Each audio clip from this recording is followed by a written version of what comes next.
Hi, friends. This is Real Talk with Real Moms. I'm Darcy. I'm Lindsay. And I'm Alma. And as always, we are unscripted, unrehearsed. We are open books. We sure are. Want to know what else? I hear the beeping of my fridge. I left the fridge door open. And when Run down and shut it, and we'll talk about what we're going to talk about. Okay, I'll go do that. Okay, so Alma, what do we got today?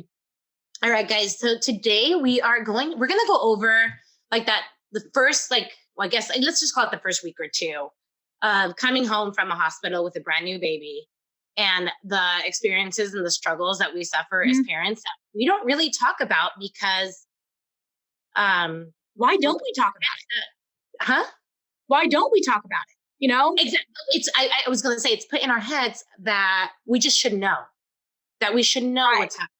So we're going to talk about those first few weeks where you're just trying to adjust to a new life, a new person in your household, and the struggles that we suffer with sleep deprivation and everything that they don't tell us is going to be a struggle necessarily. Right.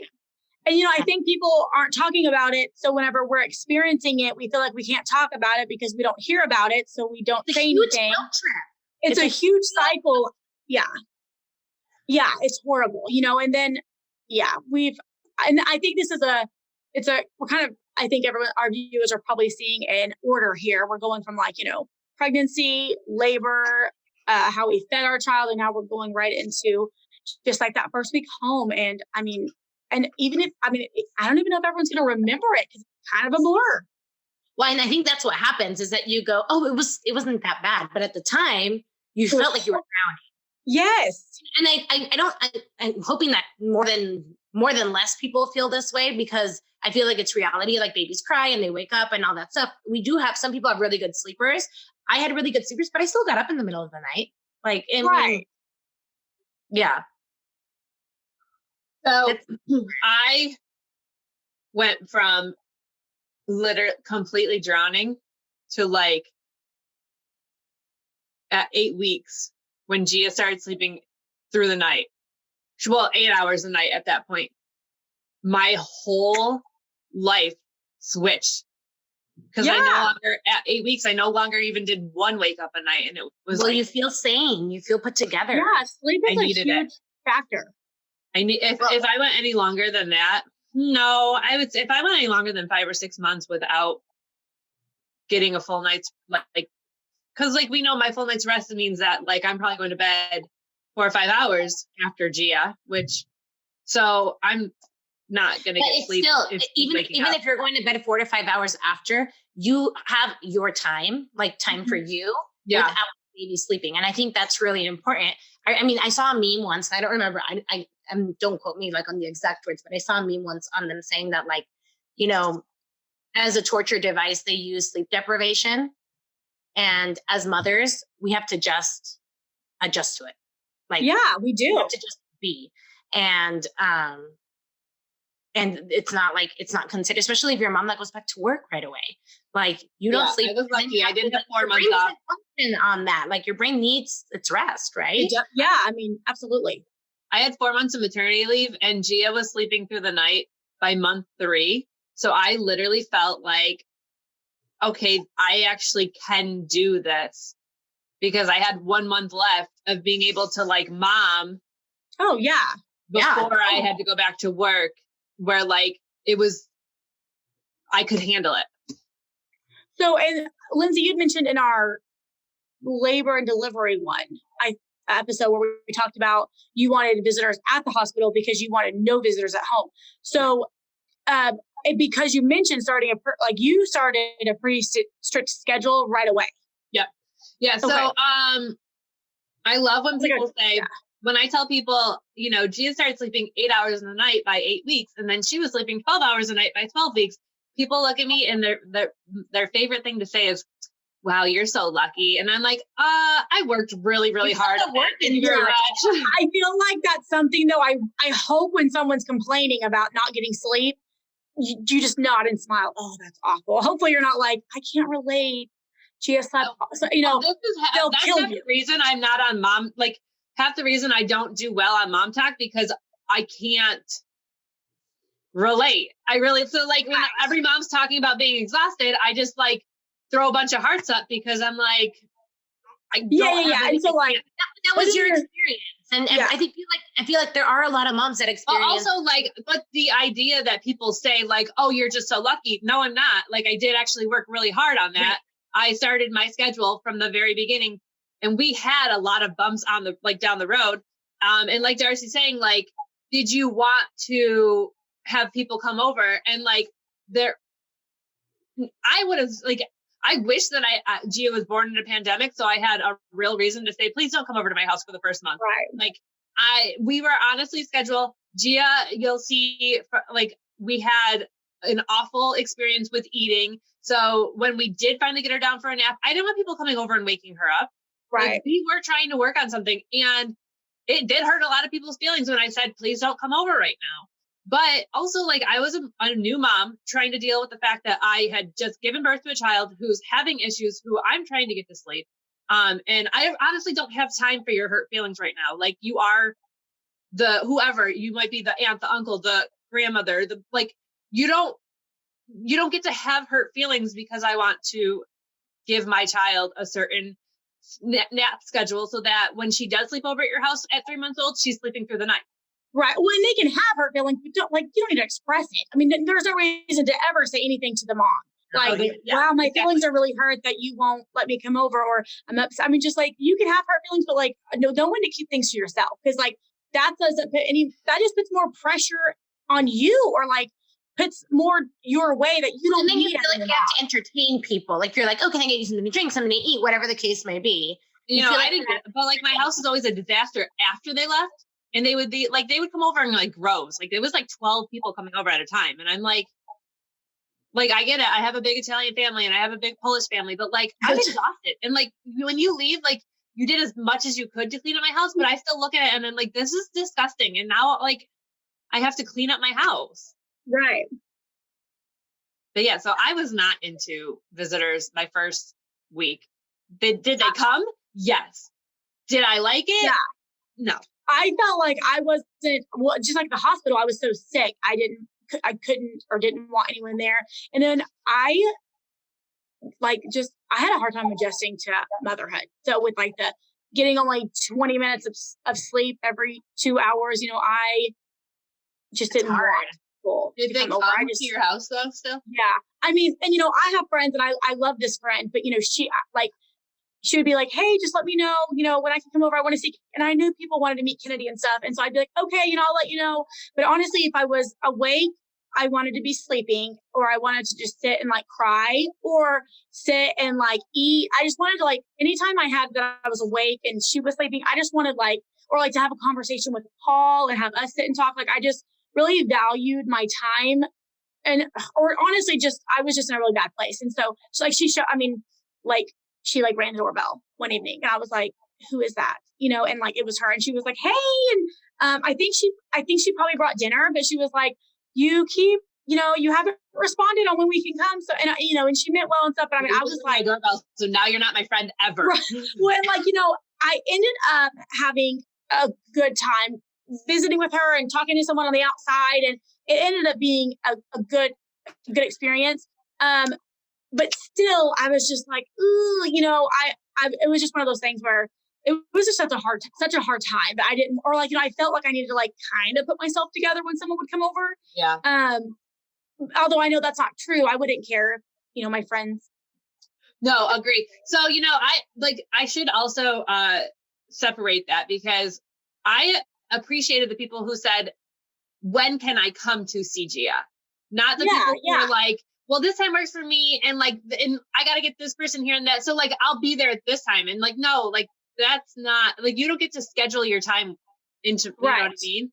Yeah. Or like, my mom was the best. Like, she'd come over and clean my house for me. Like, it was. Yeah, moms are the best. Yeah. Yeah, they are. So I mean, you had a big party in your waiting room, and like during the birth. Yeah. So did that party continue into your first week home? Absolutely. So I come from Jeremy comes from like a giant Jewish family, and I come from a giant Mexican family. So it's like just a given that everybody's going to be there. But I went to the hospital, and I had called my housekeeper, and I was like, the house was a disaster. We left the house a disaster. And I was like, there's a ton of people here. Like, can you please go over? Can you help me out? She was nowhere in sight. Well, needless to say, my housekeeper, actually, she had gone back to Mexico. When she came back, they didn't give her visa back. So like, because your visa expires and then you have to renew your visa, and they didn't give it back to her. So she couldn't get back across the border. No. And so her husband, who did get his visa, and their child got her visa, she had to reapply. He called and he goes, she can't come. Like, it's not going to happen.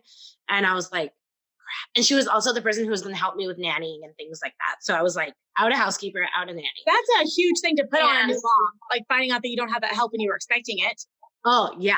But just like adds on to everything. Family, by the time I got home from the hospital, my house was clean. There was like a huge spread on our counter because we had people fly in, and I mentioned that in the previous episode. I was in labor for so long that people had the opportunity to book flights and come, like, because he was one of the first great. So this was your family cleaning your house? Huh? This was your family cleaning your house? My family. Yeah. Hey, family of mine, just take notes for next time. Take notes. Between Jeremy's aunts that came in, because my mother-in-law's family's from Houston, and they came in, and his grandparents came in, and my parents were here, and my sister, my brother, everybody, and friends, like, they got our house back together, because when you're Jewish, you have a bris on day 8 of having a baby boy, and you do their circumcision at home. Okay. So, and it's a big thing. It's not like, a private, like, it's a reason to have a party. So we literally, my in-laws took care of like the catering, and we had all that done, because I was a disaster. If you guys listened to my labor, I was pumped with so much fluid that I had like no knees, no ankles, like nothing fit. It was just like, there was a tear fast. So I was majorly like in an emotional state, but they went and they took care of it, and it was amazing. That's so amazing. And that's huge. And again, that's amazing. Take notes. And we had a lot of people that brought food. Lindsay's parents. Now they have like meal trains. Like when I was having kids, the meal train thing didn't like exist, but now it's like a thing where I've had friends have babies, and with Uber Eats, thank God, I can be like, I'm not in town and I'm not near you to drop it off, but I can Uber Eats you your dinner. Yeah. So that was another thing that was on our little thing to talk about. Like, what is the best thing we can do for a new mom that's home? Obviously not show up unannounced or, leave their house dirty, but like, what are some things like that you wish people knew? Because I feel like everyone's different with that, like some people might not want people cleaning their house, like coming in and cleaning, so what would you guys suggest that? For me personally, give me 2 weeks before you come meet my child. Like, just let me cry a little bit.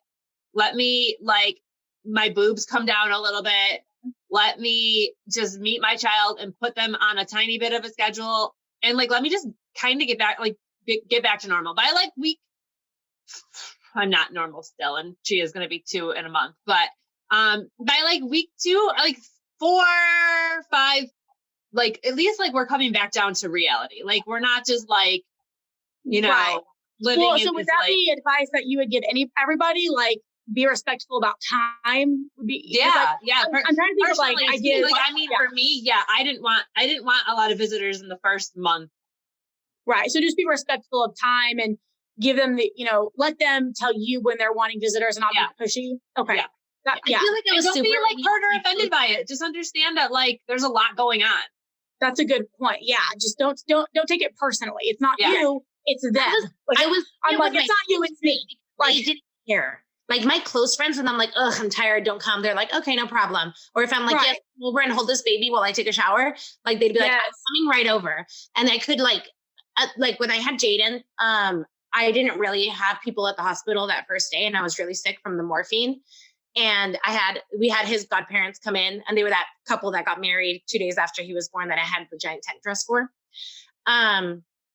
And I was vomiting in the trash can, and she's like, let me take the baby while you vomit. Like, it's like that. Those are the friends that I didn't really mind, where I could be like unshowered without a bra. Right. They like made themselves at home. They could go into the fridge. Like those people, I didn't. Yeah. And we've all got a couple. I also have some friends that I would have been okay with that, so yeah. Yeah, I mean, don't get me wrong. Like, and I guess maybe like, let me change that.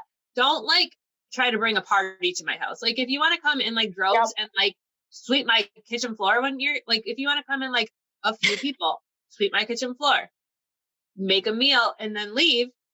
Okay, that's fine. I understand that. But like, don't bring a party.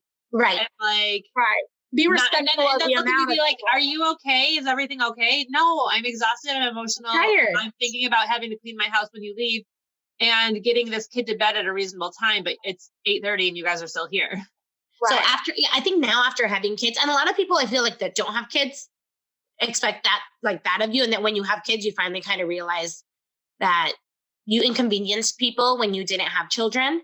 Right. But so now it's just like, I just send food. Like, I feel like food is a thing where you don't have to cook or clean. And if you send to go, or if you to bring your, like, sometimes I even feel like making food and dropping off a casserole dish still leaves them a dish to wash. Yeah. So like delivery is always good because it goes in the trash. Yeah. And the other, like, I'm thinking about it too. It's like, it's not like I'm saying like, don't ever go visit somebody in the first month. Like, you're going to ruin their life. But like, you go on that. It's things to keep in mind, you know, because again, that's the thing too. But you know, there's a flip side to this. So like, okay, so be respectful of time. So like, instead of being like, you know, I want to come and having the mom say, no, we're not ready or something, like kind of let them guide you and be like, hey, how's it going? How are you feeling? And then like, let them invite you. But at the same time, like, I feel like right now I'm in a position. So I have a really good friend that gave birth in the middle like into February. And I've been traveling. So I have not met the baby. And I've texted with her and stuff and I've done all the things. But like, I just like haven't been like, hey, can I come? Because I don't want her to feel like she has to let me be, even though I've been traveling, we have COVID, and I don't want to like put her in the position to say no. So I'm just waiting until like I'm done traveling and then I'm home for 2 weeks and I haven't been around strangers and kind of, but at the same time, she could be really like, yeah, I mean, yeah. I mean, I've like, I really want to come, you know, see him once I've been home for 2 weeks and I haven't been around a bunch of strangers, you know. But you know, if I didn't explain that, I could see how she'd probably be like, you know, wow, they, you know, they don't, you know, we think we're giving them space and being respectful, and maybe they think we don't give a shit. You know, like maybe instead of saying, I think like, I like where you're going with like guidance. When you're ready, just let me know. Well, that's what I was gonna say. Is like, I like where you're going with like give them guidance, but maybe say, hey, like I'm really excited to meet the baby when you're ready. Please let me know when that is. Yeah, exactly. Like, well, like, and like I said, I was so traumatized by my hospital stay that I don't even think about going and seeing a mom in the hospital. And even like my very, very best friend, I'm like, you know, let me know when you're home, when, you know, but like my brother and sister-in-law, they have like a group of like 7 or 8 couples that they're very close with. And the day the baby's born, that night they're going up with balloons and flowers and pizza, and they all love it. And they're just that's like, what I'm hoping for. Like, I want you to party. Stay away. You can party in my my birthing room where I'm not going to have to clean that up. Like, come. No, I don't want you. Bring your 12 friends to my hospital room. Like, I'm good with that. Okay. See, and that everyone's just so my house, or else you're gonna sit outside. I have friends who were like, I have friends who basically said, like, we're gonna have this baby. We're in the hospital. We will let everybody know when the baby's born, and we will let everybody know when there's visitors. End of it. There was like a group, you know, chat going. Yeah. Like, baby is born. Mom is fine. We will let you know when we are ready for guests. Like, please don't come over. And nobody can take offense to that. And I feel like so many people do. It is insane. It is true insanity. How many people get offended by that? Absolutely. And I'm like, okay, you just let me know. Meanwhile, we'll get a meal train started. Like, just because I send a meal does not give me permission to come see you. That's why I'm like, I'll just send delivery or drop it off at the door or whatever. I drop so many meals off at a door, we know, with people that are local to us. And I'm like, I don't expect you to let me in. Your meal is at the door. Yeah. Paper plates. And I always drop off paper plates. I always drop off everything. Yes. Oh, that's a good idea. What's up? And leave it. Yeah. And then if they go, no, please come in. You're like, you know what? I'm fine. Just let me know, or 5 minutes or whatever, and leave quickly. Yeah. And I will say, like, I did have a lot of respectful people who would ask, and I'd say, you know what? Like the baby just went down for a nap, not right now or whatever. And a lot of people were really, really good about it. It honestly ended up being like closer family who never had the schedule. Like, they had other kids that were in their family that they like the kids slept when it slept, it ate when it ate. So like, it was no big deal. Like, come on in, you can, like wake my baby, no problem. Like they'll go right back to sleep. But we were on that schedule. So it was really important for us to have a foundation. And now, like looking back, like a lot of them do say, we're really glad you did that because Gia is one of the best sleepers. She comes over, she goes to bed at 8 o'clock and we don't have to worry about her getting up until 9 o'clock the next morning. And like, we enjoy having her here with us. So like, it's huge that they can have that. And it just took a little bit of time to adjust. Like you were. I was not scheduled like you were. I don't think it was really a thing though 10 years ago. You know? Oh, it was. You could do it. They recommended it. But for me and for our like life, like our life is, and you guys have witnessed like travel schedules and things like that, where we are like on the whim people. And so but see, our life consisted of my husband was not around in the first year of his life. My husband was across the world, 13-hour time difference. Yeah. I hardcore did my schedule for 10 months straight. And then I like let up a little bit around and like, so it wasn't super hardcore, but then we're still pretty strict until probably like, I don't know, 14 months. And now like Gia can literally sleep on a rock. Like it's really like it worked out really well for us. What I was trying to say is that worked for us because our kids can sleep anywhere for as long. They've always been good sleepers, and we didn't have a schedule, but that's what worked for us at the time. Yeah. But like it got to the point where like one of my best friends, who now he has, many people tell you, "Oh, you're so lucky." He was my husband because we would do everything together because my husband was gone, and people are like, "Isn't that your husband?" I was like, "No, he just helps me all the time." Like I need help. And then like, so let's talk about what's a bit of advice that you would give to like the mom on her first week home. Well, so my thing that I would suggest to helping new moms is food. Oh, food. Like, yeah, I didn't say my thing. Sorry. So food.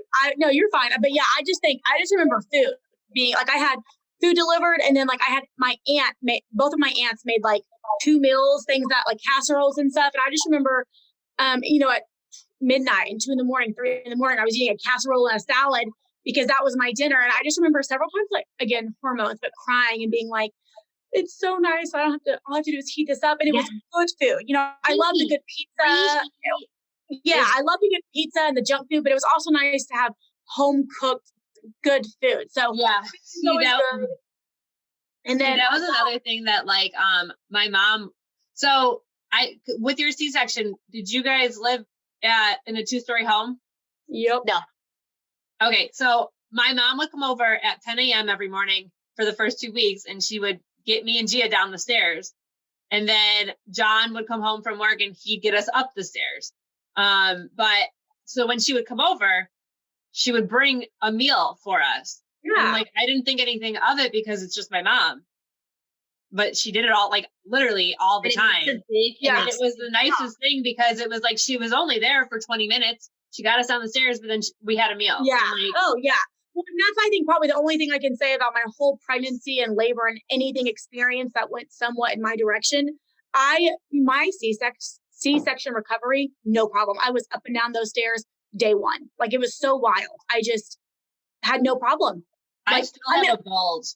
I mean, I wasn't like running down the stairs, but like we had our master and everything, like the laundry room, it was all upstairs. I mean, I just, I went slow, but I had no problem. And so that I was lucky with that because I've heard like horror stories about C-section recovery. I was like, I had an incision, so I was uncomfortable and stuff, but not a lot of issues. It was good. I didn't have a problem healing. I had a problem with like medicine, like all the meds that they put into you when you're in the hospital. And I was severely constipated. No, that's awful. Like to the point where I ended up in the emergency room. You gotta go home until you have your first poop. But you can I pooped at the hospital and a little bit, and then a week later, I ended up in the ER. I was gonna say a blockage.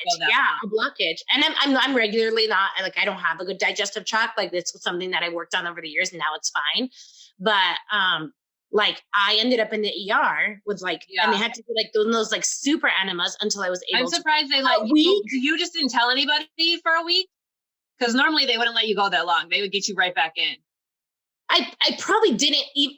I was at the point where I was a zombie. I didn't even think twice. So you were a week out from a C-section when you had to go to the emergency room for not pooping? Okay. For not pooping. Oh my God. Okay, do you guys, okay, that's almost a bit of advice. Make sure that you're telling your doctor if you're not pooping. Well, I mean, that's very serious. Well, TMI, but you ladies know. Now, I guess people who watch this are going to know, I've never been constipated. I'm very regular until, what was it, a couple months ago? Yeah. And I was texting them and I was like, I'm dying. Like, I just had never had that issue, but being constipated is no joke. I thought I was dying. Alma, I cannot believe you are a week it's also out. very, very bad after a surgery. And like the fact that you went that far, Alma. I just can't even imagine. During that time, during most of my life, I lived a very constipated life. So when I pooped, it was like great, but it wasn't an everyday thing for me until I learned how to take care of my gut health really, really well. Well, honestly, Alma, like I said, I am very regular, but whenever I had that issue a couple months ago, I didn't realize what it was until someone said, when was the last time you pooped? And I'm like, I don't know. And so, I think it's something you don't think about unless you're, on the potty doing it. And I worked after a big surgery for years, and pooping was scares me. Conversation. Poop is that's the thing. You have to poop. Did they keep you overnight, Alma? No, it took me a couple hours, but they did this severe, intense enema, and it was very painful. Perfect. Well, you're just lucky nothing happened in the week prior. My mom had the kids, and Jeremy was out of town. And my best friend, the guy that I was talking about earlier, he was on a date with some chick, and I called him and I was like, I'm going to the ER. I can't poop. And he left his date and he came to the hospital and he was all dressed up. And I was like, why are you dressed like that? And he goes, well, I was on the date. And I was like, you left your date because I couldn't take a shit? No. Keep him around. That's so sweet. It really is more serious than that. 100%. I could have gotten really sick. Yeah, really. You could have ruptured your bowels. That's very, a week after very having dangerous. surgery. I just cannot even imagine. Now and you make you push like that when you're just being cut. The only reason I know how serious it is because my parents have both right before my surgery with my C-section, my parents had gone through. My dad had 2 hernia surgeries and my mom had an appendicitis. So they also went through it and how serious it is. So I took pooping very seriously. But I was taking the stool softeners that they give you, the 2 or 3 stool softeners every day that they give you. I was taking them and nothing was happening. Well, y'all remember when I had mine issue? I was taking all kinds of stuff. But I don't think I've ever been constipated, if we're being honest. I live a very regular life. When people complain about it, I'm like, good God, you have to poop. You have a tummy ache. So what? God's like, haha, bitch, you're about to be constipated because I was dying. So when I was little, my dad took me into the hospital because I was dying. I've always been constipated. So I was dying. And the doctor comes in and he goes, your daughter has FOS. And he goes, what is that? What do we do? How do we serious? Goes, your daughter is full of shit. No, he said that. You stop right now. He has FOS and she's full of shit. And we talk about this all the time because then when I had constipated kids, I don't know if it's a genetic. They're constipated? Oh. Yeah. Both my kids were constipated. They've been on probiotics their entire lives. One of you recommended those fiber gummies. And I take those religiously now. And I think that. Yeah, I take them religiously. Drive makes me poop every morning. I'm not going to lie. That's why I go twice now. Good though. You're got a good situation going on. Yeah, I also do take a probiotic. You do? Yeah. Well, yeah. Okay, well, I just started this month. That's good. I'm sure you're watch out, you're gonna start going 3 times a day. Well, hopefully I got I just said hopefully. Hopefully I'd like to lose 15 pounds. So here comes my summer probiotics. Okay, enough of this shit, you guys. You guys unintended. I know that I did that on purpose. I was do you guys want to go to the hot topic? Wait, I do want to say that I have advice for moms. Mine's just food related, honestly. No, my advice is allow people to help you. Don't feel don't feel like you're obligated to do every single thing because you're the mom. Let people change your kid's diaper, let people change your kid's Let them hold your baby while you need to do something. If you're not breastfeeding, let people bottle feed. Like if you have enough breast milk to put in a bottle, let them bottle feed. I remember I had about that in one of our episodes, Lindsay, where you said that, you accepted a lot of help. Remember? My only goal was not to be a helicopter mom. And so I was the opposite. I felt that need where I needed to be able to do everything myself. So I let people hold baby and feed them and that stuff, but I never asked for help. Like if I needed it, it's so hard. And I've never been a good help asker. I have never been good at asking for help. Yeah. And so in this instance, like if I needed something, I didn't ask for it. I just waited for somebody to be like, oh, let me help you with that. And I'm like, oh, okay. Did that change with your second kid? Oh, it changed with my, very shortly after my first kid, when people were just let me help you. And I'm like, okay, I'll let you help. Yeah. Well, I can't tell you though, how many people, so I have a lot of friends still who don't have kids, and I can't tell you how many of them have come to me and said, thank you for making this normal. Like, thank you for still being you after becoming a mom, because I've been so scared to become a mom because I never thought I could be a mom, but you've just made it visually understandable that you don't have to change all of you in order to give birth to a child. So it's almost like people feel accepted or that they can mom because they've seen that I didn't change my entire existence just to be a mom. Most people think you have to.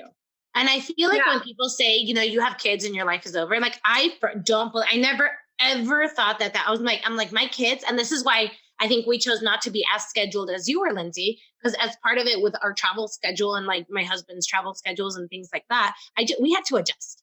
So it was, for me, that was my survival mode. And so I was like, my kids are going to adapt to to the schedule that we have right now. I can't drop everything. And if my husband happens to come home for 48 hours or a week or whatever the case may be.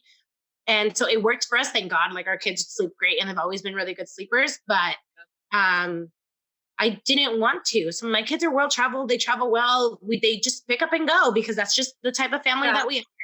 Yeah. I'm right in the middle of both of you for both of those. I never would I would have never let any a family or friend clean my house. I would I didn't let them. It just happened, to be honest. Right. Well, it would have just mortified me. But I just wouldn't, but I let him bring me food.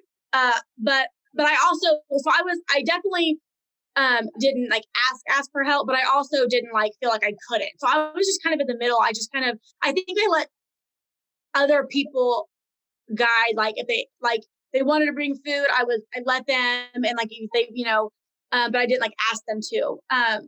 But yeah, I think, and then with the schedule, we had a good bedtime that we set for her and stuff, but we weren't, but if we had friends that were we hadn't seen in a while that were hey, can we come over for, do you want to get together for dinner? We would still do that. We made exceptions so kind of in the middle of them too. Yeah. Our exception was that we started utilizing my mom overnight very early. So when Gia started sleeping 8-hour stretches, so if friends wanted us to go to dinner, our thing was Gia's going to bed at my parents' house. We'll pick her up in the morning and we're going to dinner. And honestly, it worked for even better for us because then we had a night out. I love how similar we all are on this. Yeah, your kids get used to sleeping at your in-laws or whatever for a sleepover. And my kids loved, once they got a little bit older and Gia's getting to that age where she's identifying a sleepover at the grandparents is fun. Yeah. It's a fun. Yeah, she's got 2 little cousins that she's now sleeping over with them, and it's huge. Well, how old was Gia, Lindsay, the first time she went to stay the night with them? Weeks old. What about you, Alma? 12 weeks, maybe. Probably 2 or 3 months. Kennedy was 3 months old the first time, and people thought. To be honest, it was crazy. I don't remember. I do not remember. Do you know how much happier it made us, our lives, to have one night of just not? Did you hear that? Is the baby up? Do you want to go check? Lindsay, Kennedy wasn't sleeping through the night, and I don't know Alma if your boys were at that age, but at 3 months, Kennedy, she was sleeping pretty good at that time because we had baby wised her, so we weren't into the part where it was awful yet, where she wasn't. But still, my parents didn't care. They got up. My mom got up with her and fed her. So yeah, if my mom didn't care and we got a night out, we did it. We did it. I got earlier. judged. It had to have been earlier because my parents were having to wake up in the middle of the night. So I want to, the first time it happened, we stayed overnight because I got the mastitis, but my whole family stayed there. But my mom watched Gia through the night and got up and did. That was like 5 weeks. But that doesn't count because you didn't get to have but fun. she was watching her through the night at that point. Like John wasn't. It was like she was watching her. I was away from her. John was living his best life. No kidding. But yeah. Okay. So yeah, I think it's super important because and I told myself all the time, like I am a wife and I am a mom, and I'm not just a mom. My marriage is super important and my relationship with my husband is super important. So if we can adjust our kids to do that, where we can love our children unconditionally and love our husbands or significant others or whatever, or ourselves unconditionally as well, I think that it's really important. It's really important. Like that's we're not just moms, like our kids are the most important things in our lives, but like in my case, like my husband is my best friend. So like me too. Him is like a huge thing. Okay. And then time with myself, like I need, even if it's just a tiny bit of time, like I need it for me. Yeah, no, I agree. Speaking of husbands, do you guys want to hop into our hot topic now? Yeah. What is it? I forget. Should husbands or dads be expected to get up in the middle of the night for feedings or changings and stuff? Yeah. Yes. I agree. So like John and Jeremy, they both helped. Yeah. Well, Jeremy was gone, Alma. That's right. Jeremy wasn't even home. At 4 months old, I went back to work too. I was actually working longer hours than John. So for him to look at me and say, "Oh, I have to get to work in the morning," so do I. Listen, but here's the deal. I will fight somebody who maybe not. No, I probably would. I don't like the argument that like, well, he goes to work. Really, don't threaten me with a good time. He gets to get up, get in normal clothes, go to work, go have hoops by himself, go to lunch. And in Paul's case, he gets to go hang out with his buddy. I mean, they save lives and stuff, but he's like playing ping pong. I mean, that's not a good argument. Like, oh, he has to go to work. He gets to go to work and like do his own thing. He doesn't have his schedule's hit. I mean, I'll go like at the time. That was the other, like, I agree with that because I didn't go back to work until 4 months. And like the first 3 months, like when John would come home and I'd be like, I need a shower. And he's like, why didn't you shower when she was sleeping? Like it's exhausting being a stay-at-home to be done. One thing that what drives me nuts it's going to go along with what Darcy just said. It drives me nuts where like when people go, oh, your husband's babysitting. I'm like, no, my husband's a parent. Yeah. My husband is a parent. We are both parents. And thankfully, we have a friend they had kids. They had a son about a year before we had Jake. And they were chit-chatting, they were having drinks. And he goes, the most important thing that you can do, if you're able to, is get up in the middle of the night with your child, because that is the one-on-one time that you are going to get without mom being there. So if you can do a bottle, whether it's whatever, like depending on like the situation, if you can get up and spend that time with your child. And he took it to heart. Like he would get up, and since we formula fed after that while we were suffering, but even while I was nursing, I was formula feeding, he would get up at least once a night to do that when he was home, because he didn't get a lot of time the first year. Yeah, and Alma, I love how very helpful. And I love the direction you went with that, because I honestly thought you were going to say he gave that advice, like help your wife out, like let her have a break. But it wasn't even about that. It was about building that connection with the kid. And I love that. Yeah, I've never heard of your connection with your child. Yeah. And these are the memories that you're going to have as an infant, because normally mom, especially if you're nursing, they get all of that. Mm-hmm. And so like that was like a huge thing. So that is like the one piece of advice that my husband passes to other dads. I love that so much. Because in the end, I hate, and I am a firm believer, we are both parents. I have friends who do believe that they don't have to get up, that they're the dad, they don't have to get up, and that's mom's job. And John, thankfully, never sided with that perspective. He, as soon as I could stop breastfeeding, I didn't have to ask. He said, it would be the best for everyone if I got up and fed her, because I'm the one who can jump right back into bed and fall back asleep within 10 minutes. Good point. Like, same thing with Jeremy. I stay up for an extra hour and he could feed her. Feed her. I have boys. Feed him and go back to sleep, just like John. Yeah. And Lindsay, I have friends who, and the mom feels this way, and that's to each their own. Yeah, to each their own. I have a couple of friends who just think it is their responsibility because they're the mom. They stay at home. He works, so like I need to get up, and that and I think that's how you feel. That's fine. That's not how I feel, and that's not how I function. So thankfully, Paul and I agree on that because like. Well, and I think it's a discussion that you have with your significant other. Like whatever works for your family works. In our case, sometimes Jeremy is more calm at certain things that he has to do when we parent than because I raise my voice very easily. And so, and he doesn't, he's more calm about things where he has to do certain things where he's better at that part in parenting than I am. And that's okay.